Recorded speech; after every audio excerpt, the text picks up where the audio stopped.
Well, flight home, frig. We had a connecting flight in Charlotte, and while we were there, we found out Kobe Bryant died. Oh. And I'm with the 2 YouTube managers for the network, and so we had a very small window for them to tell everyone, here's what you should be doing right now, and they're answering, 1,000 texts, 1,000 emails, and then as soon as the plane lands in Toronto, whoop, turn the phone back on. Don't necessarily wait for it to pull in all the way, and you gotta tell everyone what to do. And hey, get this up tonight. What? It's gonna take at least 2 or 3 hours to pull viz of that. And what? You just want us to go find Kobe Bryant highlights? And yeah, it was pretty wild. That's but we got to see everyone in the restaurant discover it in person because it was reported by TMZ. People didn't believe it. Well, if you're ESPN, for example, so ESPN was on all the TVs. If you're ESPN, you can't go to air with news of that magnitude and say TMZ reports. You're ESPN. If it happened, you're confirming it happened. You can. CBS and NBC, and they do that all the time. You need to nail that. You need to nail that, and you need to go with the report. Your information. You need to go with the report, though, and say they're reporting this. We are on it. It's a tough one. That's what you have to do. It's a tough. You don't have a choice. But then if you're following along on Twitter, you see his 4 kids, and I even overheard people go, "Oh my God, his 4 kids." First of all, doesn't have 4 kids. Second of all, wasn't his 4 kids. And then Rick Fox, and then oh my God, and then I read that tweet Rick Fox is alive. Source, his daughter. Imagine getting that call. Hey, is your dad dead? Mm-hmm. There's a crazy amount of misinformation out there on Sunday. But then once terrible Woj, I think it was once Woj confirmed it. Yes. Then it goes on all the TVs, and you literally, it's chatter, and everyone just went quiet, and all you hear is oh my God, because it sinks in. And a couple people in the restaurant cried. Yeah, it's wild, man. It was wild. Mm-hmm. Sorry to go there with it. Well, I mean, we had to. I think we would have been remiss if we didn't mention it. Of course, it was a major thing, and you talk about instant. There's so many things that come to mind with Kobe, but a player with so much talent and with so much drive, and we talked about it this morning on Virgin. It was here's a guy who was so. Talented and so driven and yet so extremely difficult to work with that he blew up his first dynasty only to have Shaq go and win a championship with Dwayne Wade and with the Kobe how my ass tastes stuff, and then started another one with Paul Gasol, right? He really and then said, I got one more than Shaq without, and that was a big thing for him. And it's but then made amends. And they all made amends. Well, and the thing was that the first half of his career was kind of he was sort of seen as a jerk, and Jesse, please weigh in on this. And then obviously, the allegation surface. Yeah. Ashley Docking, I thought, was really in her element this morning. Oh, man, was she great? Yeah, she was great. Please watch that. There's no way we could say it any better than she could. That's the Sportsnet 590 The Fan Twitter page, and I think probably Sportsnet's main one as well. Yeah, she was freaking great with Hugh Burrell and Scott MacArthur. Everyone always wrongly attributes to we were talking about, I think it was Ben Roethlisberger or something like that, when Ashley and I hosted a show together, and I said, what would it take you to forgive an athlete for something like that? And she said, receipts. She's the one that said, what have you done lately to make amends, to change, to have you gone to counseling? Greg Hardy you were talking about. Was Greg Hardy? I think so. No, it doesn't matter. Whatever it was. But yeah, Ashley is really brilliant on that stuff. Really strong. Yeah. But Kobe is it's funny because in the second half of his life and his career, becomes a family man, becomes a philanthropist, becomes an artist. The guy won an Oscar.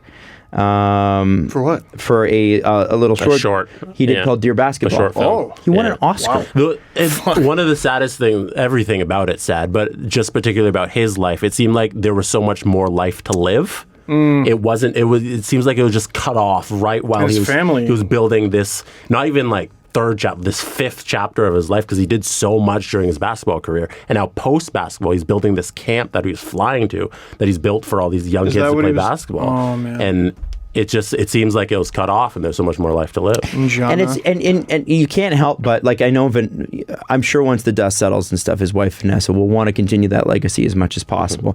And I know that the basketball community will get behind that. The one thing that you don't have is, when you talk about philanthropic efforts, is it becomes much harder when the name that it's based around is no longer there, especially if it's early. And I hope, and I know that will continue, but it is, as Jesse said, it's such a shame that voice isn't there because there's a presence that these people have that you can't replace. And Kobe especially, because that's one, his main lasting legacy is the Kobe, the Mamba factor of who he was. He was like the pinnacle of sport, of a guy who's overly driven to the point where it's probably damaging himself. Mm-hmm. And he took that and he put it into these other aspects of his life, where he's winning an Oscar, where he's building these camps. And just that's probably what he's going to leave behind, just who he was. Mm-hmm. Yeah. It's really sad. Well, and we're also finding out in real time, like, Are the games still on? And that was another thing. There was misinformation. All the games are canceled. The afternoon games are still going to go on. None of the games are canceled. And by the end, like, were there night games played yesterday? Yeah, all the games played. No, all the games were played. Yeah, no NBA games have been missed. I don't think you fucking wild. I don't think you cancel games. I think that's the last thing somebody like Kobe Bryant would want. Right. I agree with that. I don't think you cancel games. Like half the Houston Rockets were openly weeping. Yeah, during the national anthem. I think it's yes, but if you cancel that and everybody goes home, there's no grieving together. And I think that's important. I think it's important sometimes to grieve together and to know that you're not alone in being sad about these things. Like they said at the Pro Bowl, which was also yesterday, that the players were playing like zombies and they just kept going off the field. That was another thing. They're like, are you guys sure this really happened? Tiger Woods was playing and there's footage of him going, what? Yeah. Like when his I think his cat told him. Excuse me? Excuse me? And then Neymar scored a goal and put up the 2-4 on his, like in Paris. Like it was, it's so... this is a massive name and a massive legacy that is unfortunately cut short. But I think that the legacy will continue. It will continue to build far after he's gone. He's got the right people in place, obviously, to drive those foundations forward. It is it's a tragedy. Yeah. It really is. And especially because, this is a man who was taking his daughter and let's not forget the other coach that died and the other child that died in this, that they were going to the same place. Other 8 people. Well, yeah, but I mean, the other father-daughter thing going on. Right. It's always a tragedy when anyone dies, but especially that way. And their families. Oh, change forever. Yeah. Change forever. So hearts go out to them for what that's worth. It was cool what the Raps and Spurs did. And it was cool almost across the league, it was, across the league, but I think it was probably better for the players, like, if you're going to have to play, like, at least it's DeMar. Yeah, that seemed fitting. That seemed right. Like Kobe, he seemed like such an idol to the guys who were like the other NBA players. It seemed like every NBA player's favorite player was Kobe. Like you look at a guy like Trae Young, who just entered the league 2 years ago, and he was on a mission. Right, he was on a mission last night. Yeah, he took 41 field goals, shot 81%. Like crazy. The stuff that happened was unbelievable. But you see how he affected the 2 generations behind him, because like generation behind him is like the Durant, the Westbrook generation, and then the next one is like the Doncic and the Trae Young, and those guys their favorite player was still Kobe Bryant, and it seemed like Kobe understood like the narrative of sport that fans understand. Is like Kobe came in the league being like, okay, Michael's that guy, and I want to be the next Michael, and I want to be Kobe. And I just appreciate an athlete who understands the narratives that fans look at the lens through sport as. Like he understood the history and the legendary factor that you can be just by throwing a ball in a hoop, and it's incredible. I wish, not to distract from Kobe, but I wish more NHL players got that, especially the better ones. I think there's a lot. There's almost a rejection of that in the NHL, whereas in the NFL, back in the sport. What's that? They fall so far back in the sport when they leave it. Yeah, like this sport needs Wayne Gretzky more than once a year, and I just don't think he's down for that. And we don't get a ton of Mario Lemieux. And in talking to all the younger guys. In all the interviews I did, you know what the NHL misses is Pavel Datsyuk.